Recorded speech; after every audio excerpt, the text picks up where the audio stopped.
బిత్తిరి సత్తులు లాంటి వాళ్ళు ఈ భగవద్గీతను కొంచెం ఇదిగా నెగెటివ్‌గా మాట్లాడిర్రని జెప్పేసి కొన్ని వార్తలొచ్చినాయి మరి. అంటే ఈ వీళ్ళు గూడా అంటే ఎక్కడైతే మన లోకల్ వాళ్ళు గూడా దాన్ని ఎంకరేజ్ చేయకపోవడం ఎట్లా చూడాలి?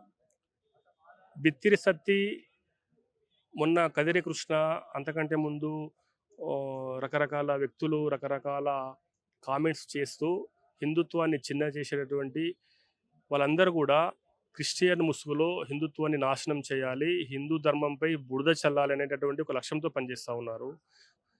పరమ పవిత్రంగా హిందువులు పూజించేటటువంటి ఒక గ్రంథాన్ని దానిపైన వ్యంగ్యంగా షటర్లు వేస్తూ ఈరోజు బిత్తిరి సత్యనారాయణుడు ఫేమ్ కోసం తన ఉనికి మొత్తం పడిపోతుంది. మళ్ళీ ఏదో విధంగా జనాల్లోకి రావాలి, ఈ యొక్క ఉనికి కాపాడుకునే విధంగా ఈ చిల్లర మాటలు మాట్లాడి హైప్ క్రియేట్ చేసుకోవాలనే ఒక నీచమైన ఆలోచన కారణంగా చేసిండ్రు. దానిపైన మనం కేసు పెట్టినాము.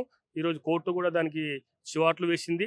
ఈ విధంగా కేసు పెట్టిన ఎంబడి ఆ యొక్క మీరు చెప్పినటువంటి ఆ సత్య ఎవరైతే ఉన్నారో క్షమాపణ చెప్పడము, తాను చేసినటువంటి పోస్ట్ ఎంబడి డిలీట్ చేయడం అంతా జరిగిపోయింది. కాబట్టి ఇదే ప్రతి హిందువు స్పందించాలి. ఎవరో విశ్వ హిందూ పరిషత్తు, బజరంగ దళ్, ఆర్ఎస్ఎస్, బీజేపీ స్పందిస్తదని కాదు. ప్రతి హిందువు స్పందించాలి. అప్పుడు గాని ఈ సమాజానికి బుద్ధి ఈరోజు రాదు. కొత్త వార్త ఏంటంటే ఇప్పుడు రాజమౌళి చాలా మంది ఇప్పుడు 'బాహుబలి' లాంటి సినిమాలు తీసినా కూడా ఆయన కూడా బయటకొచ్చి నేను నాస్తికుడినని చెప్పడం అనేది. ఇది కొంత వార్త సర్క్యులేట్ అవుతుంది ఇప్పుడు మళ్ళీ. అంటే ఏం సమాజానికి ఏం మెసేజ్ ఇస్తున్నారనేది ఒక అంశం. మీరేం చెప్తారు? సినిమా రంగంలో వాళ్ళ వ్యాపారం వృద్ధి చేసుకోవడానికి మేము ఒక వైపు ఉన్నామని చెప్పేసి చెప్పడానికి భయపడేటటువంటి ఒక ప్రమాదంలో ఆ విధంగా చెప్పి ఉండొచ్చు. వాళ్ళందరూ హిందువులుగానే భావిస్తున్నాము. ఈరోజు నాస్తికులుగా ఉంటే ఉండని. నాస్తికులు అంటే ఏ దేవుని నమ్మొద్దు. నువ్వు క్రిస్టియానిటీ నమ్మొద్దు, ఇస్లాం నమ్మొద్దు, హిందూ నమ్మొద్దు. కానీ నాస్తిక ముసుగులో హిందుత్వాన్ని మాత్రమే విమర్శ చేస్తా ఉన్నారు. ఇటు క్రిస్టియన్‌లు గాని, అటు ఇస్లాంలు గాని ఎవ్వరు కూడా మాట్లాడతలేరు. ఆ దాన్ని మేము వ్యతిరేకిస్తాం. నువ్వు నాస్తికుడు, నీ వ్యక్తిగతం అది. నాస్తికంగా ఉండు. ఏ దేవుడిని విశ్వసించొద్దు.